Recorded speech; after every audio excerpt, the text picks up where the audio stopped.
योग सार्टिका योगेंद्र देवनी रचना गाथा 74 बात चाले छे। देह में भगवान है ये चर्चा अपनी चाले छे। कहे छे आत्मा असंख्यात प्रदेशी होवा छतां आत्मा में असंख्यात प्रदेश है। केटला असंख्यात प्रदेश? लोकाकाश जेटला। केटला? आ लोकाकाश है 343 घनराजू एमो आखा लोकाकाश में फैलाईने रे आत्माना। तो आकाशना एक एक प्रदेश आत्मानो एक एक प्रदेश आई जाए, कोई जगह खाली ना पड़े एटला प्रदेशों दरेक आत्माना छे।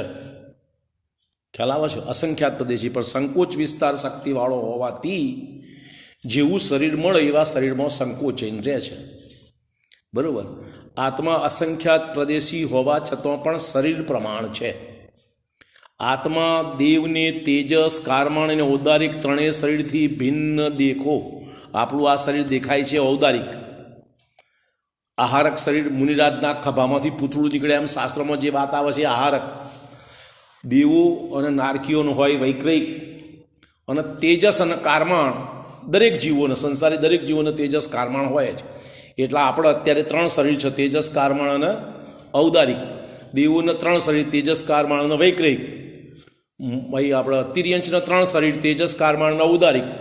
નારકના 3 શરીર, તેજસ કાળમાન વૈક્રયિક। એમ ખ્યાલ આવે છે? તો ત્રણેય શરીરથી ભિન્ન દેખો આત્માના। સર્વરાગાદી ભાવોથી ભિન્ન દેખો આ સંયોગોથી અને વિભાવ પરિણામથી। કર્મના નિમિત્તથી થતા ઔદયિક ઔપશમિક ક્ષાયોપશમિક ભાવોથી ભિન્ન એક શુદ્ધ પરિણામિક સ્વભાવવાળો દેખો।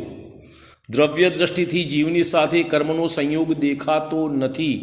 जो तमे द्रव्यनो विचार करो तो आ जीवना कर्मनो कोई संयोग नहीं। कर्मनो संयोग तो मात्र एक क्षेत्रावकाश संबंध है। केवुं? एक क्षेत्रावकाश। आत्मा में एनो प्रवेश नहीं। आत्माना प्रदेशों और कर्मना प्रदेशों भिन्न है एम। बराबर। अने कर्मनी अपेक्षा राखनारा भाव पण देखाता नहीं। क्षायिक भाव जो कि पोताना ज आत्मानो भाव है, परंतु कर्मना क्षयथी प्रगटे है ये दृष्टिए कर्म सापेक्ष कहीए छीए। जे क्षायिक भाव से कर्मनो अभाव थाय तारे प्रगट। उदयथी प्रगट एक क्षायिक भाव नहीं, ये उदयिक। क्षयोपशमथी प्रगट एक क्षयोपशमिक, उपशमथी प्रगट औपशमिक और पारिणामिक भाव तो शुद्ध भाव। ये तो सदाकाळ एक रूप। ये 5 प्रकारना भाव जीवना। कर्मोनी अपेक्षा न लेनारा द्रव्यार्थिक नियमों आ क्षायिक भावनो पण विचार आवी शकतो नहीं। अनादिथी अनंतकाळ सुधी सर्व वस्तुने पोताना मूळ स्वभावमां देखाडनार द्रव्यार्थिक नय छे। अनादिथी अनंतकाळ सुधी वस्तुना पोताना मूळ स्वभावनुं ज्ञान करावनार आ द्रव्यार्थिक नय छे। आ दृष्टिए जोतो आत्मानी साथे कर्मनो संबंध न कदी हतो, न छे अने न थशे। ये तो एक क्षेत्रावकाश संबंध है संसार में, ये तो छूटी जशे। ये शाश्वत स्वरूप नहीं। त्रणेय काळे एक स्वरूपे शुद्ध स्फटिकमणि समान देखातो आ आत्मा है। त्रणेय एटले भूत भविष्य अने वर्तमान त्रणेय काळ में एक सरखो जे छे ए शुद्ध आत्मा। तो दाखला तरीके अत्यारे महावीर भगवान सिद्ध अवस्था में छे। पहला मारीचीना भावमां हता, एना पहला संसारना परिभ्रमण में फरता था। तो आ बधामां जे एक छे ए शुद्ध द्रव्यार्थिक नयनो विषय। ख्याल आवे छे? जे अत्यारे सिद्ध अवस्था में प्रगट अवस्था थई ए स्वरूप अनादिकाळथी आत्मानुं संसारमां पण छे। प्रगट नहीं एटलो ज फरक, एनो अभाव नहीं, नवुं पैदा थतुं नहीं। बरोबर। जो के कर्मोना संयोगथी नर नारक पशु अने देव वारंवार थयो छे चारे गतिमां। आ विचार पर्यायनी दृष्टिथी छे। आ तो अवस्था पर्याय दृष्टिथी छे। पशु देव नारक तिर्यंच आ बधुं तो पर्याय अपेक्षा छे। आ विचार पर्यायनी दृष्टिथी छे तो पण द्रव्य दृष्टिथी आ आत्मा जेवो ने तेवो बनी रह्यो छे। हवे द्रव्य दृष्टिनो विचार करो तो आ आत्मामां कोईपण प्रकारनो फेरफार आज सुधी थयो नथी अने अनंतकाळ जशे तो पण नहीं फेरफार थाय। मरीचीना भावमां जे महावीर भगवाननो जीव हतो ए ज छे के आजे बदलाईने आव्यो। शुं थयुं? मारीचीना भावमां जे जीव हतो ए अत्यारे महावीर भगवान तरीके आव्यो। ए जीव बदलाईने आव्यो के एनो ए ज? एमां कोई बदलाव थतो नथी। एम मारो तमारो नथी थतो। तो ज्यां नथी बदलातो એ દ્રવ્ય સ્વભાવ છે. જે બદલાય છે એ પર્યાય સ્વભાવ છે. સંયોગો જુદા છે, વિકાર જુદા છે. 4 પ્રકારના ભેદ કર્યા. દ્રવ્યનો વિષય નથી બદલાતો તે, બરોબર. વિભાવ અવસ્થા છે તે, પર્યાય અવસ્થા છે તે, એમાં વિભાવ અવસ્થા છે તે, અને સંયોગ અવસ્થા છે. આ 4 પ્રકારના ભેદ. તો જુઓ, આ શરીર આદિ સંયોગ અવસ્થા છે. શરીર, કર્મ વગેરે સંયોગ અવસ્થામાં છે. રાગ આદિ એ વિભાવ અવસ્થા છે, પર્યાય અવસ્થા પણ વિભાવ. અને કેવળ જ્ઞાન, અનંત ચતુષ્ટય એ બધું પર્યાય સ્વભાવમાં છે, પણ પર્યાય સ્વભાવ શુદ્ધ છે, પણ પર્યાય સ્વભાવ, દ્રવ્ય સ્વભાવ નહીં. દ્રવ્ય સ્વભાવ તો અનાદિ નિધન એક રૂપ હોય, બરોબર. આ આત્માએ પોતાનું સ્વરૂપ જરાય ખોયું નથી. કોઈ પણ આત્માના સ્વરૂપમાં કોઈ પણ પ્રકારનો ઘટાડો અથવા ખામી ઊભી થઈ નથી. પર્યાય દ્રષ્ટિએ ચંચળ દેખાય છે. એમાં મન વચન કાયાના નિમિત્તથી પ્રદેશોનું કંપન થાય છે અને યોગ ક્ષતિ કર્મ નો કર્મનું ગ્રહણ કરે છે. જુઓ કે પર્યાય દ્રષ્ટિથી આત્મા ચંચળ દેખાય. ચંચળ એટલે જુદો જુદો અને અલગ અલગ પ્રકાર, એનું નામ ચંચળ.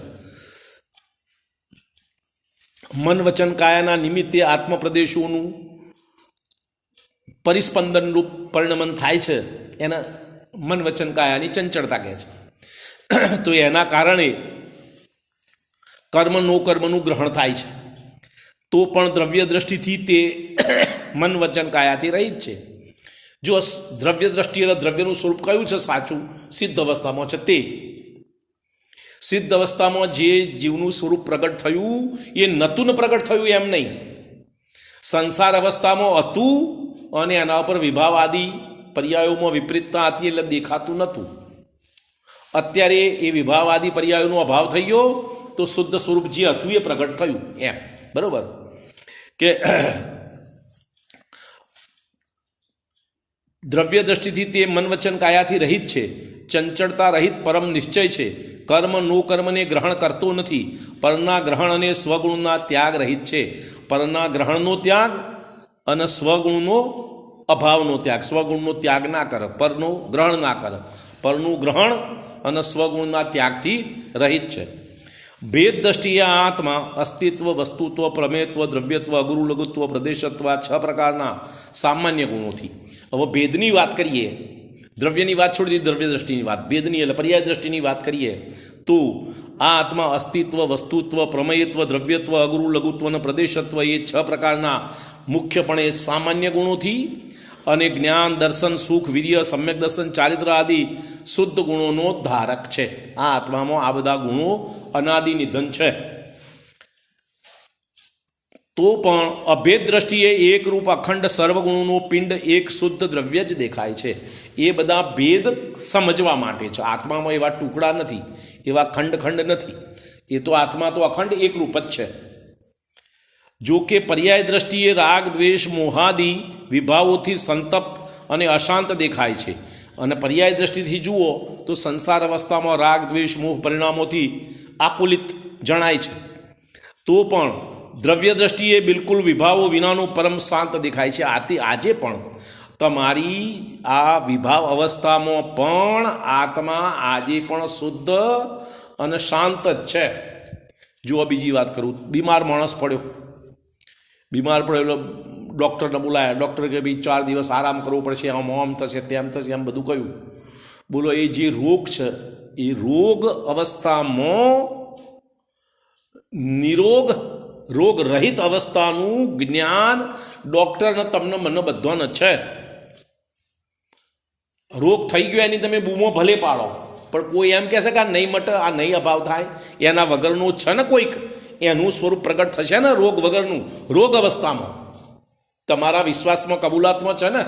ફરતી બોલું, કોઈ આપણા ઘરમાં આપણા દાખલા કોઈ વ્યક્તિને તાવ આવ્યો તો તાવવાળી અવસ્થામાં તાવ છે એ વખતે તાવ વગરનું શરીર થશે એવી તમને મને શ્રદ્ધા છે. અને એ વખતે પણ તાવનો અભાવ થઈ શકે એવી તમારી મારી કબૂલાત છે. અને એ માટેનો પ્રયત્ન ચાલે છે. શેનો અભાવ કરવાનો પ્રયત્ન ચાલે છે? તાવનો, શરીરનો નહીં, નિરોગતાનો અભાવ કરવાની વાત નથી. એમ રાગ દ્વેષવાળી અવસ્થામાં પણ રાગ દ્વેષ વર્ગનો આત્મા જાણી શકાય છે, જેને સમજમાં આવે એ જાણી શકે, અને એ રાગ દ્વેષનો અભાવ થઈ શકે છે, આત્માનો અભાવ કરવાનો નથી હોતો. ખ્યાલ આવે તમને? બરોબર. તો પણ દ્રવ્ય દ્રષ્ટિએ બિલકુલ વિભાવો વિનાનું પરમ શાંત દેખાય છે. દ્રવ્યાર્થિક નહીંથી પોતાના શરીરની અંદર શુદ્ધ સ્વરૂપી પોતાના આત્માને જોવો જોઈએ. અત્યારે આવા સંસાર અવસ્થામાં, રાગ દ્વેષ મોહવાળી અવસ્થામાં આપણે સૌએ પોતપોતાના આત્માને દ્રવ્યાર્થી નહીંથી શુદ્ધ સ્વભાવી જોવો, જાણવો જોઈએ. એનો સ્વીકાર અંતરમાં હોવો જોઈએ, એના માટેનો પ્રયત્ન હોવો જોઈએ. રાગ દ્વેષ મોહ અભાવ કરવાની વાત નથી. રાગ દ્વેષ મોહવાળી અવસ્થામાં પણ આત્મા અત્યારે શુદ્ધ છે. એ શુદ્ધત્વનો સ્વીકાર કરી એને જોવા જાણવાની કબૂલાત થાય તો એનો પ્રયત્ન ચાલવો જોઈએ. રાગ દ્વેષનો અભાવ કરવાની વાત પછી આવશે, પણ કબૂલાતની વાત કે રાગ દ્વેષવાળી અવસ્થામાં પણ હું રાગ દ્વેષ વગરનું શુદ્ધ સ્વભાવી આત્મા મારા શરીરમાં છું, એ હું છું, એની કબૂલાત આવે તો તમે એને જોવા, જાણવાની, ખોળવાની, તપાસ કરવાની શરૂઆત કરો. કબૂલાત ના હોય તો પ્રયત્ન નહીં કરો. બરોબર. આગળ દ્રવ્યાર્થિક નહીંથી પોતાના શરીરની અંદર શુદ્ધ સ્વરૂપી પોતાના આત્માને જોવું જોઈએ. તેવી જ રીતે જગતમાં સર્વ આત્માઓને એકાકાર શુદ્ધ દેખવા જોઈએ. 6 દ્રવ્યોમાં પૂતગલાદિ 5 અચેતન છે, તેમના પ્રત્યે શત્રુતા કે મિત્રતા થઈ શકતી નથી. જીવ સિવાયના બાકીના 5, બાકીના બીજા જીવો અને બાકીના અજીવ દ્રવ્યો એ છે, એ 5થી કોઈની સાથે આ જીવને શત્રુતાએ નથી ને મિત્રતાએ નથી, થઈ શકતી જ નથી. કોઈ એવો મેળ જ નથી કે એની સાથે દુશ્મનાવટ થાય કે મિત્રતા થાય. તમારી મારી ભ્રમણામાં છે. શત્રુતા, મિત્રતા, પરદ્રવ્યો પ્રત્યે રાગ દ્વેષ મોહ મારી તમારી ભ્રમણામાં છે. બરોબર. 6 દ્રવ્યોમાં પૂતગલાદિ 5 અચેતન છે, તેમના પ્રત્યે શત્રુતા કે મિત્રતા થઈ શકતી નથી. માત્ર આત્મા સચેતન છે. જ્યાં સર્વને એક સમાન શુદ્ધ જોવામાં આવ્યા ત્યાં ન કોઈ મિત્ર રહ્યા, ના કોઈ શત્રુ. બધાને એક સરખા જોયા તો શત્રુ મિત્ર ક્યાં રહ્યા? શત્રુ મિત્ર તો આ હારું ના ખોટું તો શત્રુ મિત્ર. બરોબર. ખ્યાલ આવ્યો? ન કોઈ શત્રુ. પોતાને અને સર્વને સમાન જોતો રાગ દ્વેષનો પત્તો જ લાગતો નથી. બધે સંભાવ અને શાંત રસ વહે છે. જો તમને દ્રવ્ય દ્રષ્ટિ સમજમાં આવે તો બધા જીવો પ્રત્યે રાગ દ્વેષની અભિલાષા, અભિપ્રાય મટી જાય. કર્મ ઉદય અનુસાર તમારી અત્યારની સંસાર અવસ્થા અનુસાર ઓછો વધતો રાગ દ્વેષ થવો જુદી વાત, અને અભિપ્રાય હોવો એ જુદી વાત. એ સમજવાની વાત છે. બરોબર. નિર્ગ્રંથ મુમુક્ષુએ, નિર્ગ્રંથ એટલે મુનિ, મુમુક્ષુ એટલે મોક્ષાર્થી. નિર્ગ્રંથ મુમુક્ષુએ આ રીતે સંભાવોમાં રમણતા કરીને સામાયિક ચારિત્રનું પાલન કરવું ઉચિત છે. એમના માટે આ યોગ્ય છે. ભાવલિંગી મુનિરાજ માટે આ રીતે સંભાવોમાં તન્મય થઈ પોતાના ચારિત્રનું, સામાયિક ચારિત્રનું પાલન કરવું એ યોગ્ય છે. સ્વાનુભવમાં લીન થઈને સર્વનયોના વિચારથી પણ રહિત થઈને આત્મા આનંદમાં મસ્ત થઈ જાઓ, એ જ આત્મ સમાધિ છે. સ્વાનુભવમાં લીન થઈ સર્વનયો એટલે વ્યવહાર નહીં, દ્રવ્યાર્થિક નહીં, નિશ્ચય નહીં, પર્યાયાર્થિક નહીં, બધાથી છૂટી અને પોતાના આત્મા આનંદમાં તન્મય થઈ જાઓ, એ જ આત્મ સમાધિ છે. હવે સમાધિ શતકનો અહીં આગળ આધાર આપે છે. જે પોતાના આત્માને અંદર જોઈને અને શરીર આદિને પોતાનાથી બહાર જોઈને શરીર અને આત્માના ભેદ વિજ્ઞાનથી આત્માને શુદ્ધ અભેદ જાણીને તેના જ અનુભવનો અભ્યાસ કરે છે તે મુક્ત થઈ જાય છે. કોણ મુક્ત થાય? જુઓ, સાંભળો ફરીથી. જે પોતાના આત્માને અંદર જોઈને, આત્માની અંદર જુઓ, શરીરમાં નહીં, શરીર આદિને પોતાનાથી બહાર જોઈને, શરીર આદિને પોતાનાથી બહાર, એ મારામાં નથી, અને આત્માના ભેદ વિજ્ઞાનથી આત્માને શુદ્ધ અભેદ જાણીને તેના જ અનુભવનો અભ્યાસ કરે છે. તેના અનુભવનો અભ્યાસ એટલે પ્રેક્ટિસ. અભ્યાસનો અર્થ અહીં વાંચવું લખવું એનો નામ અભ્યાસ નહીં, વારંવાર એની એ ક્રિયા કરવી એનું નામ અભ્યાસ. બરોબર. સ્વાનુભવનો અનુભવનો અભ્યાસ કરે છે તે મુક્ત થાય છે. જ્ઞાની વિચારે છે કે જે ઇન્દ્રિયોથી જણાય છે તે સર્વ અચેતન છે. જે ઇન્દ્રિયોથી જણાય એ બધું માત્ર પૂતગલ દ્રવ્ય છે, અચેતન, પૂતગલ આદિ. જે ચેતન આત્માઓ છે તે ઇન્દ્રિયોથી દેખાતા નથી. આત્મા એક ચેતન છે, અમૂર્તિક છે, એ આત્મા દેખાતો નથી. તો પછી હું કોના ઉપર પ્રસન્ન થાઉં અને કોના ઉપર રોષ કરું? જે દેખાય છે તો જડ. હવે જો આપણે રસ્તે જતા હતા અને પગ ઠેહ વાગી પથ્થરની, પગમાં ઠોક્કર વાગી, તો બોલો પથ્થર ઉપર રોષ કરવાનું કોઈ કારણ છે? વાગી તો પથ્થરથી, કેમ નથી કરતા? કારણ કે અચેતન છે, એનામાં કશું નથી. અને હમણાં મારી તમારી એકબીજાને ટક્કર વાગી હોય તો લડાઈનું ઘર. ક્યારે વાત સમજમાં આવે છે ને? તો આ બધા જે ઇન્દ્રિયોથી દેખાય છે બધું અચેતન પૂતગલ દ્રવ્ય. એના સિવાય બીજું કશું આંખોથી જોઈ શકાતું નથી. આત્મા આંખોથી જોઈ શકાતો, ઇન્દ્રિયોથી જોઈ શકાતો નથી. આંખોથી એટલે પાંચે ઇન્દ્રિયોથી જોઈ શકાતો નથી. તો પછી કોના ઉપર પ્રસન્ન થવું અને કોના ઉપર રોષ કરું? હું તો વિતરાગી અને સંભાવી જ રહું છું. બરાબર. હવે 75મી ગાથા કહે છે પોતે જ જીન છે. શું કહ્યું? પોતે જ જીન છે એ અનુભવ મોક્ષનો ઉપાય છે. ભગવાન જીનેન્દ્ર છે તો એમના, તમારા નહીં. આ ભગવાન થયા એ તો એમના ભગવાન. આપણા માટે વ્યવહારથી આપણા, નિશ્ચયથી આપણા ભગવાન તો મારો ભગવાન હું, તમારા ભગવાન તમે. પોતે જ જીન છે એ અનુભવ મોક્ષનો ઉપાય છે. યોગેન્દ્ર દેવ આચાર્ય કહે છે. બરોબર. ગાથા જે જીન તે હું, તે જ હું, કર અનુભવ નિર્ભ્રાંત. નિર્ભ્રાંત એટલે ભ્રાંતિનો અભાવ કરી આ અનુભવ કર. હે યોગી શિવ હેતુએ અન્ય ન મંત્ર ન તંત્ર. આ આત્મહિત કરવાનો મોક્ષનો ઉપાય આ છે કે તું હું જીન છું એવો અનુભવ કર. એ જ શિવ હેતુ મોક્ષનું કારણ છે. એ સિવાય કોઈ મંત્ર તંત્ર મોક્ષનું કારણ નથી. હવે જો સામાન્ય દલિત કહે નમોકાર મંત્ર એને તમે ના પાડો છો, ભાઈ નમોકાર મંત્ર હા ખરો, પણ શેના માટે? વ્યવહાર ધ્યાન માટે. ભગવાન પંચપરમેષ્ઠીનું ધ્યાન વ્યવહાર ધ્યાન છે, પોતાના આત્માનું ધ્યાન નિશ્ચય ધ્યાન છે. એમ વાત છે. સમજવું તો પડશે. સત્ય તો આ છે. તમને બધાના આઘાત લાગે, કોઈને શોર્ટ લાગે કે ભાઈ સાલું આવી વાત ભગવાનને નહીં. અરે ભગવાન ખરા, પણ બીજાની વાત કરીએ તો ભગવાન શ્રેષ્ઠ, અને મારી ભગવાનની વાત કરીએ તો હું શ્રેષ્ઠ. એ સિવાય બીજો રસ્તો નથી મોક્ષ પામવાનો. જો તમે ભગવાનને તમારા કરતાં મહત્ત્વના માન્યા તો તમારો ઉપયોગ સદા ભગવાન પ્રત્યે રહેશે.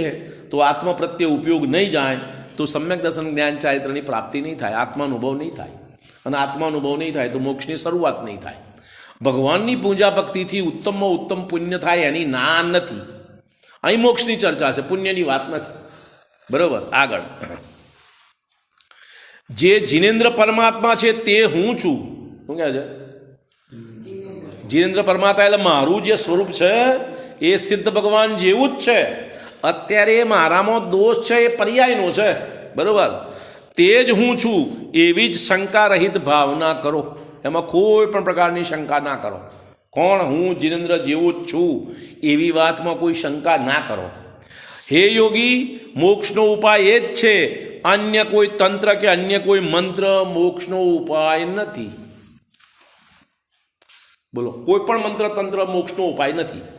તો હું તમે મંત્ર તંત્ર માટે પ્રયત્ન કરીએ તો શેનો ઉપાય? મોક્ષનો નહીં તો શેનો? સંસારનો, ભોગ ઉપભોગનો. મંત્ર તંત્રથી તમને પુણ્ય મળે જો સાચો મંત્ર હોય તો.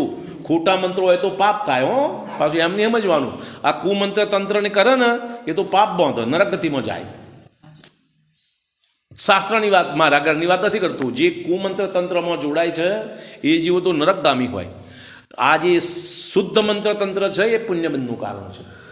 મોક્ષનું કારણ કોઈ મંત્ર નહીં. નમોકાર મંત્ર એ નહીં. બરોબર. પુણ્યનું કારણ, મોક્ષનું કારણ નહીં. તો પછી આવા અંજન જોર મંત્ર મળ્યું. હા, અંજન જોર એ મંત્ર મળ્યું. શુભ મંત્ર પણ તો બોલો. પંચ નમસ્કાર. ના ચો પંચ નમસ્કાર. શાસ્ત્ર વાંચન બોલો, શાસ્ત્ર વાંચીને બોલો. અંજન જોર. હા, પણ કયો મંત્ર પણ હતો? આણું માણું આણું તાણું કાંઈ ના જાણું એમ છે ને. હા હા, એક વાત છે, શબ્દ એમ છે. એટલે નમોકાર મંત્ર એને યાદ નથી રહ્યું. પેલા એ જે પેલા આ વિદ્યા સાધ્ય કરવા બેઠા હતા, જેલા પેલા રાજા કોણ હતું? શેઠ એમને નમોકાર મંત્ર કહ્યું અને તો નમોકાર મંત્ર યાદ ના રહ્યું કે આણું માણું કાંઈ ના જાણું અને હા પેલા શેઠ વચન પ્રમાણમ એમ કર્યું છે એની તું એ નમોકાર મંત્ર જો બોલ્યો છે હા અને પછી હજ વાત તો સાંભળો પછી એનું થયું શું મોક્ષે ગયો ચો મોક્ષે ગયો એને તો વિદ્યા સિદ્ધ થઈ જુઓ શાસ્ત્ર કાઢો પુરાણ પરથી પછી મોક્ષે ગયો જુદી વાત પણ આ મંત્રથી મોક્ષે ગયો હા તો ભાઈ એ તો પછી એને સાધના કરી આત્મ અનુભવ કર્યો અને પછી મોક્ષે ગયો જુદી વાત પણ આ મંત્ર અરે એ ભવે કલાક પછી પણ આ મંત્રથી નહીં ને બસ એમ વાત સમજો મારી વાત વાપરો હું પહેલાં મારી સોંધ મને તાવ આવ્યો હું પહેલાં ખોટ ડૉક્ટર પાસે ગયો એને ઇન્જેક્શન આલ્યું અને કલાક પછી નરસિંહભાઈ પેલા ભરત પાસે ગયું ને એને ઇન્જેક્શન આલ્યું તો મટી ગયું તો કોની દવાથી મટ્યું ભરતની દવાથી કારણ કે ખોટની દવાથી તો ઓછું ના થયું એટલે પહેલાં પાસે ગયો તો પહેલાં મંત્ર તંત્ર કર્યો એમાં વિદ્યા સિદ્ધ થઈ મોક્ષ ના થયો મોક્ષ માટે તો પ્રયત્ન એને બીજો કર્યો પછી મોક્ષ થયો એનાથી મોક્ષ થયો તે વખત કેમ ના થયો થોડા દાડા પછી કેમ થયો મોક્ષમાં તો વાયદો થોડો છે મોક્ષનો નિયમ શું છે કે આત્મ અનુભૂતિ એક અંતર્મુહૂર્ત ટકા તો તત્કાલ મોક્ષ થાય એમાં વાયદો નહીં શું કહ્યું એક અંતર્મુહૂર્ત 48 મિનિટ કરતો સમય ટક આત્મ ધ્યાન તો એ જ સમયે મોક્ષ થઈ જાય એમાં કલાકનો વખત 2 મિનિટનો 5 મિનિટનો વાયદો ના હોય ભાઈ અહીં વાત સમજવી એ છે કે મંત્રો બધા તમારા મારા માટે મનને એકાગ્ર કરવાનું બાહ્ય શરૂઆતનું સાધન છે એની ના નથી પણ મંત્ર તંત્રમાંથી ઉપયોગ નહીં હટે તો અંતરમાં નહીં જાય આત્મામાં નહીં જાય વિચાર કરો બે જગ્યાએ ઉપયોગ કેવી રીતે થશે જો મંત્રને તમે ઉત્તમ ગણો તો આત્મામાં ઉપયોગ નહીં જાય શરૂઆત તો તમારે કરવા માટે આત્મધ્યાનની શરૂઆત કરવા માટે નમોકાર આદિ મંત્રનો સહારો લેવો પડે એના જાપ કરવા પડે એમાં મનને એકાગ્ર કરવું પડે પણ મંત્ર સાધના માટે નહીં મન એકાગ્ર કરવા માટે અને મન એકાગ્ર થતું થયું પછી નમોકાર મંત્રનું લક્ષ્ય છોડી આત્માનું લક્ષ્ય કરવાનું એમ માર્ગ છે વસ્તુ તો માર્ગ એમ છે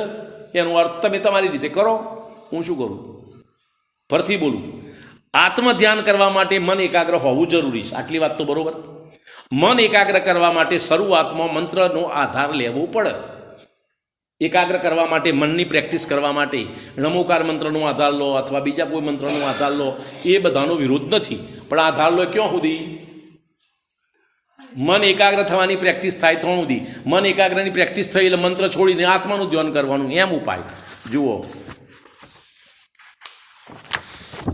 આપણે આગલી ગાથામાં આવી ગઈ છે વાત હવે મને મળવું જોઈએ તો હું તમને કહું ના મળે તો મારી પાસે કંઈ નહીં મળે તો શી જ ભરે મળે તો તમને જણાવું છું શું છે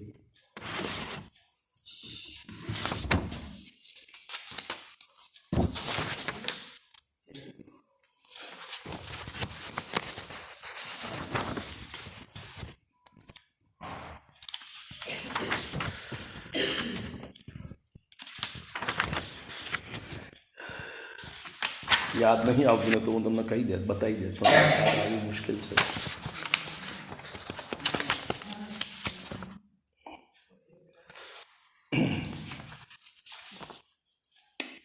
આમાં નથી એ આત્માનું શાસનની વાત ચામાં નથી મને યાદ આવ્યું અમારું આત્માનું શાસન ચાલે છે એમાં આચાર્ય ગુણભદ્ર આચાર્યનું રચના છે આત્માનું શાસન એમાં ગુણભદ્ર આચાર્ય એમ કહે છે કે તારે 3 પ્રકારના ભેદ બતાવ્યા એક તો મિથ્યાત્વ સહિત અવસ્થા એક રાગાદી સહિત અવસ્થા અને એક શુદ્ધ અવસ્થા તો મિથ્યાત્વ સહિત અવસ્થા તો સર્વથા ત્યાગ યોગ્ય છે હે અને રાગાદી સહિત સમ્યક્ત્વની અવસ્થા શુદ્ધ અવસ્થાના પ્રાપ્તિના લક્ષ્યપૂર્વક ઉપાદેય છે એમનેમ નહીં બરોબર સમજો ભાષા તમે નહીં સમજો તો મારી પાસે તમને સમજાવવાનો કોઈ રસ્તો નથી જો 3 અવસ્થા કહી એક તો મિથ્યાત્વ સહિત અવસ્થા સમ્યક દર્શન સહિત રાગ દ્વેષવાળી અવસ્થા અને શુદ્ધ અવસ્થા સૌથી ઉત્તમ શુદ્ધ અવસ્થા મિથ્યાત્વવાળી અવસ્થા તો સર્વથા ત્યાગવા યોગ્ય પછી પેલો શંકાકાર કે બીજી અવસ્થા સમ્યક્ત્વ સહિત રાગ દ્વેષવાળી અવસ્થા શુભરાગવાળી અવસ્થા તો ગ્રહણ કરું ને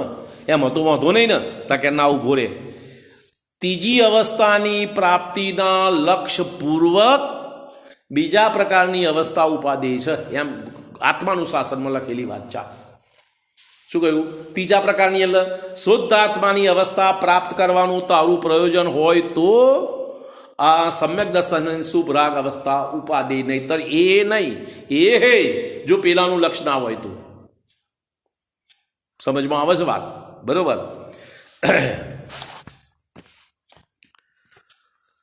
હવે કહે છે પોતે જ જીન છે, અનુભવ મોક્ષનો ઉપાય છે. મોક્ષનો ઉપાય સંક્ષેપમાં એ જ છે કે પોતાના આત્માને નિશ્ચય નહીંથી જેવો છે તેવો સમજો. જો અત્યારે તો સ્વીકારવાની વાત છે. અત્યારે આપણે જે શાસ્ત્ર સ્વાધ્યાય વગેરે કરીએ છીએ એ આત્માનું સ્વરૂપ કેવું છે, શરીરનું સ્વરૂપ કેવું છે, કર્મોનું સ્વરૂપ કેવું છે, પરિણામ કેવા હોય, કેવા પ્રકારની અવસ્થાને મોક્ષ કહીએ, કેવા પ્રકારની વ્યવસ્થાનું નામ મોક્ષ માર્ગ, આ બધું સમજવાની પ્રક્રિયા ચાલે છે. કરવાની વાત પછી. અત્યારે શું ચાલે છે? સમજવાની વાત. ફરીથી બોલું, મોક્ષનો ઉપાય સંક્ષેપમાં એ જ છે કે પોતાના આત્માને નિશ્ચય નહીંથી જેવો છે તેવો જોવો. મૂળ સ્વભાવે આત્મા સ્વયં જિનેન્દ્ર પરમાત્મા છે. મૂળ સ્વભાવે મારો તમારો આત્મા બધા સિદ્ધ સમાન શુદ્ધ છે. કર્મરહિત આત્માને જિનેન્દ્ર કહે છે. કર્મરહિત આત્મા, જિનેન્દ્ર કોણ? કે સર્વ પ્રકારના કર્મથી રહિત થઈ ગયા એ જિનેન્દ્ર. તો મારો આત્મા દ્રવ્ય સ્વભાવ તો આજે પણ કર્મરહિત છે. કર્મનું ઉપાધિ ક્યાં છે? પર્યાય સ્વભાવમાં. બરોબર. પોતાનો આત્મા નિશ્ચયથી દ્રવ્ય કર્મ, ભાવ કર્મ અને નો કર્મ રહિત છે. વ્યવહાર નહીંથી અથવા પર્યાયની દ્રષ્ટિએ મારો આત્મા કર્મ સહિત અશુદ્ધ છે. મારો આત્મા વ્યવહારથી પર્યાય અપેક્ષાએ કર્મ સહિત અશુદ્ધ છે. મારો આત્મા દ્રવ્ય દ્રષ્ટિથી આજે પણ સિદ્ધ સમાન શુદ્ધ છે. બરોબર. પરંતુ તે શુદ્ધ થવાની શક્તિ ધરાવે છે તે કારણ સમયસાર છે. હવે આ જે શુદ્ધ દ્રવ્યાર્થિક જ્ઞાનનો વિષય એવો મારો આત્મા એ કારણ સમયસાર. સમય કહેતો આત્મા અને સાર કહેતો ઉત્તમ અવસ્થા. સમયસારનો અર્થ શું? આત્માની ઉત્તમ અવસ્થા, એનું નામ સમયસાર. તો કારણ સમયસાર એવી અવસ્થાની પ્રાપ્તિનું જે કારણ છે કારણ સમયસાર. તો એવી અવસ્થાની પ્રાપ્તિનું કારણ કોણ છે? કે મારો શુદ્ધ દ્રવ્યાર્થિક જ્ઞાનનો સ્વભાવ એ મારા કારણ સમયસારની પ્રાપ્તિનું, મારા સમયસારની પ્રાપ્તિનું કારણ છે. બરોબર. અને શ્રી જિનેન્દ્રનો આત્મા શુદ્ધ અને કાર્ય સમયસાર છે. હવે જે કારણ સમયસાર છે એના લક્ષ્યે જે પર્યાયમાંથી અશુદ્ધિનો અભાવ થયો એનું નામ કાર્ય સમયસાર. શું કહ્યું? કારણ સમયસાર ને કાર્ય સમયસાર સમજો. સમજવું તો પડશે. સમજ્યા વગર તો તમને કઈ વાત નહીં બેસે.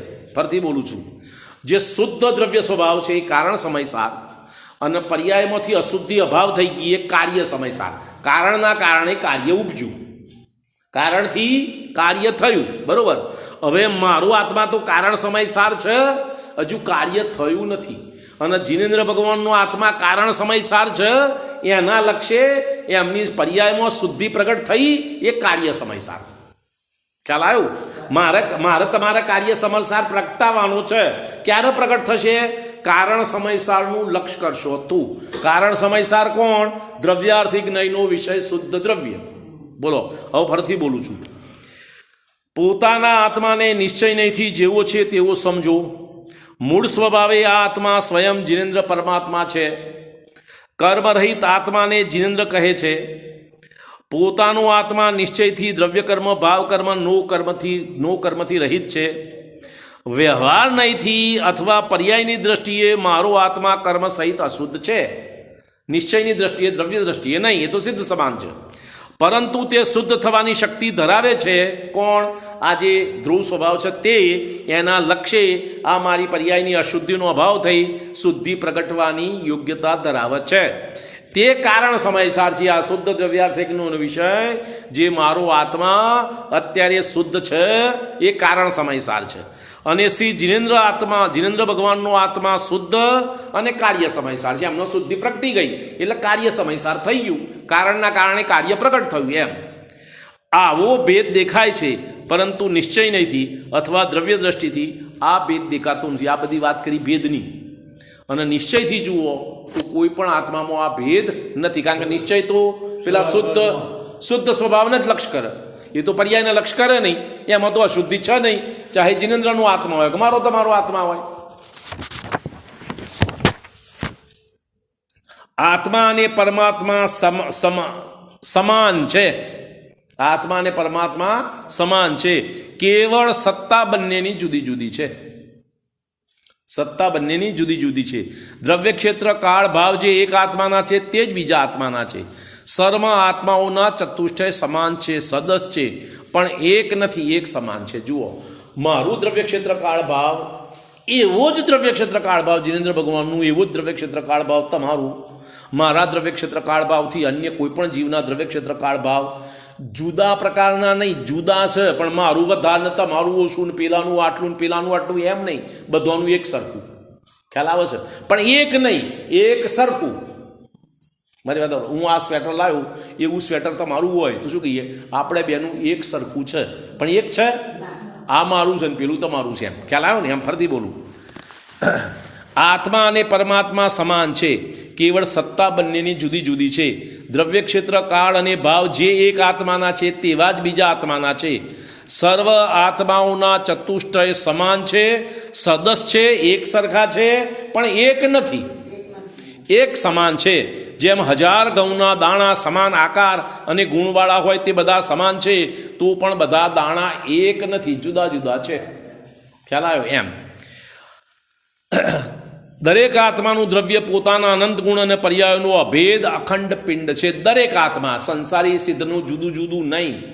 સંસારી આત્માનું પણ દ્રવ્ય અને સિદ્ધ આત્માનું દ્રવ્ય પણ અભેદ ગુણ પર્યાયોનો અનંત અભેદ અખંડ પિંડ છે. સિદ્ધ ભગવાનમાં પર્યાય છે, અનંત ગુણો છે. અત્યારે કોઈ નથી એમ નહીં, શુદ્ધ છે, અશુદ્ધ નથી. એમ શું છે? સિદ્ધ ભગવાનમાં પર્યાય છે કે નહીં? ખરી, પણ શુદ્ધ પર્યાય. મારા તમારામાં પર્યાય અશુદ્ધ છે, એટલો ફરક. ભેદ ક્યાં છે પર્યાયમાં? ગુણો તો એમના પણ અનંત અને મારાય અનંત, મારાય અનંત. એમના કોઈ પણ ગુણમાં અશુદ્ધિ નહીં, મારાય કોઈ પણ ગુણમાં અશુદ્ધિ નહીં. અશુદ્ધિ પર્યાયમાં, ગુણમાં ના હોય. બરોબર?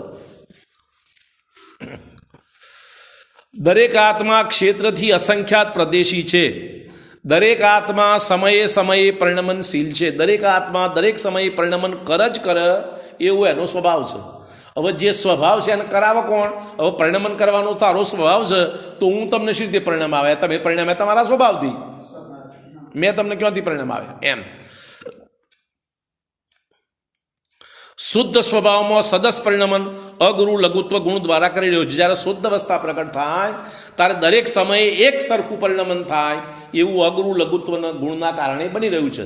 સિદ્ધ ભગવાનમાં દરેક સમયે નવી નવી પર્યાય પ્રગટ થાય, પણ દરેક સમયે એક સરખી જ પ્રગટ થાય, એના જેવી જ કોઈ પણ પ્રકારના ફેરફાર ના હોય. દરેક સમયે પર્યાય જુદી જુદી, એક પર્યાય નહીં, પણ એના જેવી જ. દાખલા તરીકે હું 1 રૂપિયો મૂકું, તમે 1 રૂપિયો મૂકો, પેલો ભાઈ 1 રૂપિયો મૂકો, બધાનો રૂપિયો જુદો જુદો, પણ બધાના એક હરખા, ઓછા વધતા નહીં. એમ સિદ્ધ ભગવાનમાં દરેક સમયે નવી નવી પર્યાય ઉત્પન્ન થાય, પણ એક સદસ.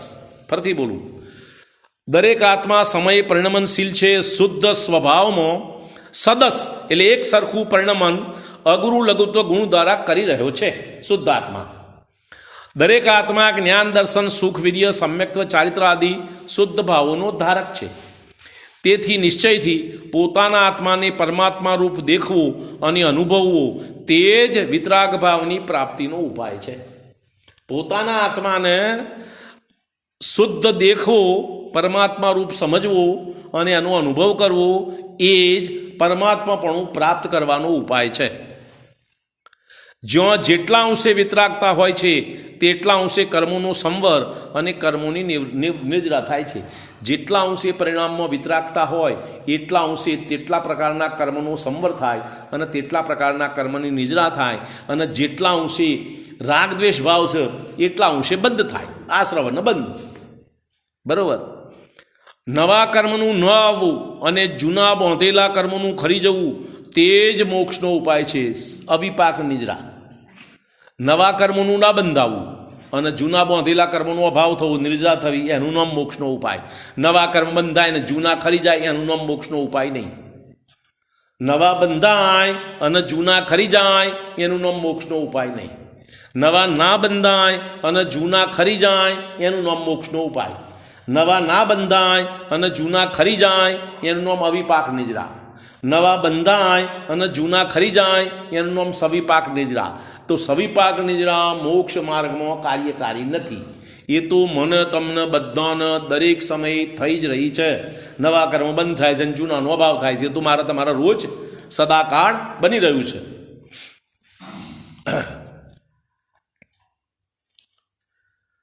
નવા કર્મનું ન આવવું અને જુદા બાંધેલા કર્મોનું ખરી જવું તે જ મોક્ષનો ઉપાય છે.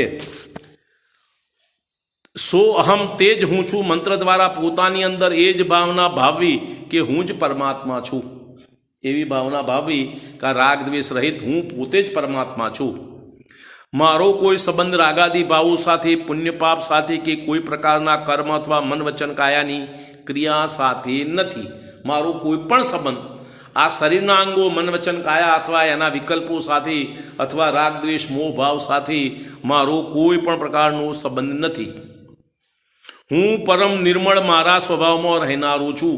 આવું મનમાં ચિંતન ચાલે ધારા પ્રવાહ રૂપે વારંવાર કોઈ પણ પ્રકારના આકુળતા વગર નિરાકુળ પરિણામ પ્રમાણે આ પ્રમાણે ચિંતન ચાલે તો ધીમે ધીમે મોહ મંદ પડે તો સમ્યક્ત્વ થવાનું હોય તો થાય, ના થવાનું તો ના થાય, એ જુદી વાત. આ સિવાય બીજો કોઈ માર્ગ નથી. વાસ્તવમાં જે કોઈ અરહંત અને સિદ્ધ પરમાત્માને બરાબર ઓળખે છે તે આત્માના દ્રવ્યગુણ પર્યાયને બરાબર જાણે છે. પર વસ્તુ તરફથી દ્રષ્ટિ સંકોચીને પોતાના જ આત્મા ઉપર દ્રષ્ટિ સ્થિર કરી રાખવાથી આત્માનું ધ્યાન થાય છે. પર વસ્તુ ઉપરથી ઉપયોગ ખસેડો અને પોતાના આત્મા તરફ ઉપયોગ જોડો તો આત્માનું ધ્યાન થાય છે. એ કાર્ય ખાસ કરવા યોગ્ય માનવામાં આવ્યું છે. આ કાર્ય મહત્વનું છે, એ કરવા યોગ્ય છે. બરોબર. એ જ સ્વાનુભવની કળા છે, એ જ તંત્ર છે ને એ જ મંત્ર. કયું? કે પોતાના આત્માનું ધ્યાન કરવું, બધા રાગાદી ભાવોથી ઉપયોગ હટાવવું, એનું નામ તંત્ર, એ જ મંત્ર જે ગણોથી એ છે. બીજો કોઈ મંત્ર નથી જેનાથી આત્મા મુક્તિ પ્રાપ્ત કરી શકે. આ સિવાય બીજો કોઈ ઉપાય નથી જેનાથી આત્મા મુક્તિ પ્રાપ્ત કરી શકે. બીજા મંત્રો ઘણા છે પણ એનાથી તમને સંસારના સંયોગોની પ્રાપ્તિ થાય, પુણ્યબંધ વગેરે થાય, આત્માની પ્રાપ્તિ નહીં થાય. બહારનું આચરણ મનને સંકલ્પ વિકલ્પથી ખસેડવા માટે આવશ્યક છે. બહારનું જે શાસ્ત્રોમાં શ્રાવક અને મુનિઓનું આચરણ, બાહ્ય આચરણ કહ્યું છે, 12 પ્રકારનું ચારિત્ર અને 13 પ્રકારનું ચારિત્ર વગેરે, એ બહારના મનના સંકલ્પ વિકલ્પો ખસેડવા માટે કર્યું છે. બરોબર. પરના કાર્યોની ચિંતાનો અભાવ કરવો જરૂરી છે. તેથી પૂર્ણ અને શુદ્ધ આત્મધ્યાન માટે નિર્ગ્રંથ થવું યોગ્ય છે. સંપૂર્ણ ધ્યાન તો નિર્ગ્રંથ અવસ્થા વગર થઈ શકે નહીં. તો જો પૂર્ણ ધ્યાન કરવું હોય તો નિર્ગ્રંથ હોવું જરૂરી છે. તેથી પૂર્ણ અને શુદ્ધ આત્મધ્યાન માટે નિર્ગ્રંથ થવું યોગ્ય છે. બાહ્ય અને અંતરંગ પરિગ્રહનો ત્યાગ કરીને નિર્જન સ્થાનોમાં ધ્યાનનો અભ્યાસ કરવો જરૂરી છે. એકાંત સ્થાનમાં બેસીને તમે ધ્યાનનો અભ્યાસ કરો અને બાહ્ય નિર્ગ્રંથ અવસ્થા હોય, અંતરંગમાં પરિણામોમાં સમ્યક દર્શન સહિત તે પ્રકારના વિતરાગ ભાવોની યોગ્યતા હોય તો આગળના ધર્મ ધ્યાન ઉપરથી શુક્લ ધ્યાન વગેરે થઈ શકે. આ કાળમાં શક્ય નથી પણ જે કોઈને થાય આ પ્રમાણે થાય. અનેકાંતના જ્ઞાનથી વિભૂષિત રહેવું કે પર્યાયની અપેક્ષાએ હું કર્મ સહિત છું, અશુદ્ધ છું, અને દ્રવ્યની અપેક્ષાએ કર્મ રહિત શુદ્ધ છું. બંને અપેક્ષાનું જ્ઞાન રાખીને પર્યાય દ્રષ્ટિથી ઉપયોગ ખસેડી લેવો અને દ્રવ્ય દ્રષ્ટિમાં ઉપયોગ જોડવો. જુઓ, બે વાત છે. અત્યારે મારી અશુદ્ધિ છે કે નહીં? તો સંસારમાં છું તો અશુદ્ધિ ક્યાં છે? પર્યાયમાં. તો એની કબૂલાત હોવી જોઈએ. અને મારો દ્રવ્ય સ્વભાવ શુદ્ધ છે એનો વિશ્વાસ હોવો જોઈએ. જો દ્રવ્ય સ્વભાવ શુદ્ધ નથી અથવા શુદ્ધ છે એનો વિશ્વાસ નથી તો તમે કોના આધારે પર્યાયની અશુદ્ધિનો અભાવ કરશો?